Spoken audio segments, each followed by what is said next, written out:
आंतरराष्ट्रीय अणुऊर्जा संस्थेची व्हिएन्नामध्ये तातडीची बैठक. रशियाच्या विनंतीनंतर बैठकीचं आयोजन. इराणमधील अणु केंद्रांच्या सुरक्षेवर चर्चा होणार.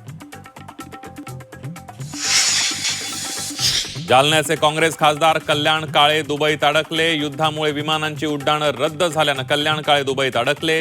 कल्याण काळे सुखरूप असल्याची त्यांच्या भावाची माहिती. अमेरिका, इस्रायल आणि इराण युद्धाचा जगभरातल्या विमान वाहतुकीला फटका. हजारो उड्डाणं रद्द. अनेक भारतीय आखाती देशात अडकले. इस्रायल इराण युद्धामुळे भारतातील कृषी निर्यात संकटात. हवाई मार्ग बंद झाल्यामुळे तब्बल 2000 कोटींच्या कृषी निर्यात ठप्प. स्थिती कायम राहिल्यास कृषी निर्यातीवर मोठा परिणाम होणार. इराण इस्रायल युद्धाचा नाशिकच्या कांद्याला फटका. विमानतळ जलवाहतूक बंद झाल्यानं निर्यात ठप्प. नाशिक जिल्ह्यातील शेतकऱ्यांचं लाखोंचं नुकसान होणार. होळीला येवला बाजार समितीमध्ये कांदा लिलाव बंद. सकाळच्या सत्रात भुसार धान्य लिलाव सुरू राहणार. शेतकऱ्यांमध्ये चिंतेचं वातावरण.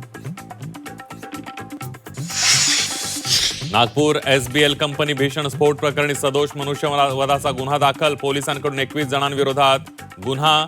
स्फोटाप्रकरणी आतापर्यंत 9 जणांना अटक.